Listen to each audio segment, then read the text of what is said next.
Hariprasad Gupta, debate भाग 2, प्रतिलेखन संख्या 3, गति 80 शब्द प्रति मिनट। Ready and star.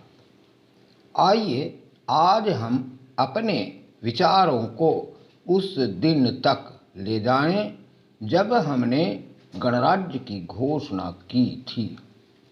अपनी विकास की योजनाओं के संबंध में हमने वास्तव में काफी प्रगति की है, परंतु क्या हम भारत के सब नागरिकों को दरिद्रता, अभाव तथा कष्ट से मुक्त करा पाए हैं?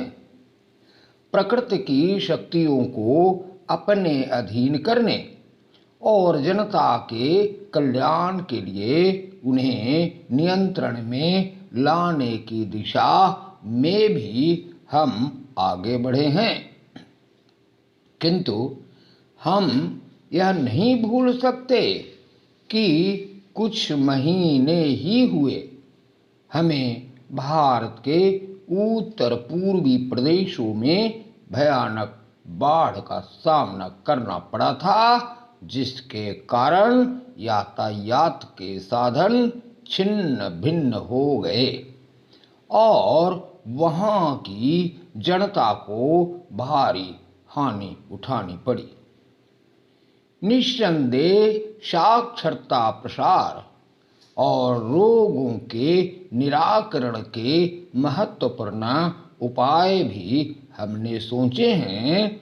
यद्यपि अभी भी देश के बहुत से भागों में निरक्षरता और बीमारी पर्याप्त मात्रा में दिखाई देती है।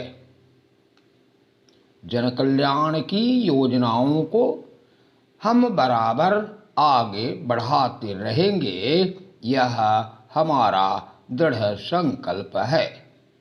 इसमें संदेह नहीं किया जा सकता।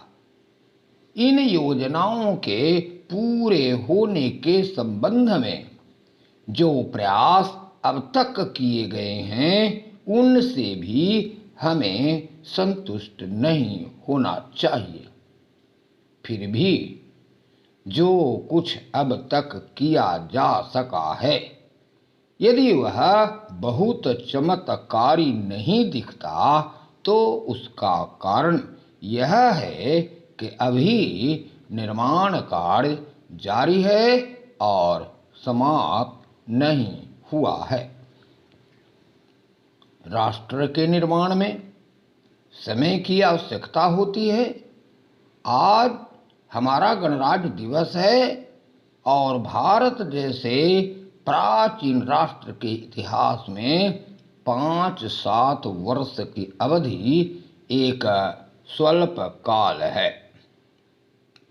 आइए अब हम विगत वर्ष की घटनाओं पर नजर डालें और यह देखें कि विकास के कार्यों और निर्माण योजनाओं की दिशा में हम कहां तक आगे बढ़ सके हैं। पैरा।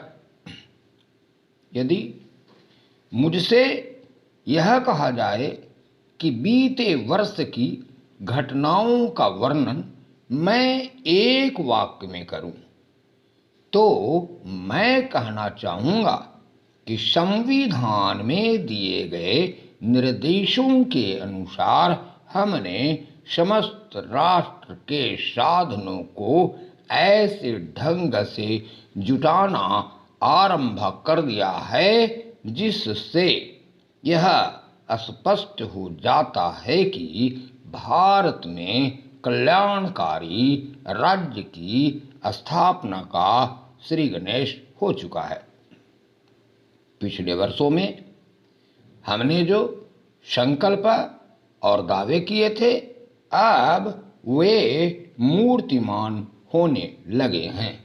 इसलिए अब यह समझना कठिन नहीं है कि राष्ट्र किधर जा रहा है और आगामी 10 या 15 वर्षों में हम किस स्थिति में होंगे। महान नदी घाटी योजनाओं पर कार्य बराबर जारी है। इनमें से एक योजना भाखड़ा नंगल योजना से बहुमूल्य पानी और बिजली पंजाब, पेपसू तथा राजस्थान के भागों को मिलने भी लग गई है।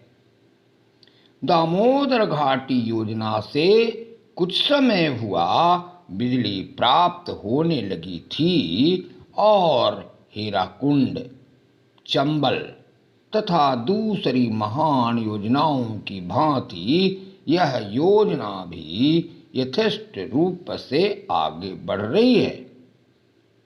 भाखड़ा नंगल योजना का प्रथम चरण समाप्त होने से अब यह स्पष्ट है कि इन महान योजनाओं के द्वारा देश में कितने महत्वपूर्ण परिवर्तन हो जाएंगे।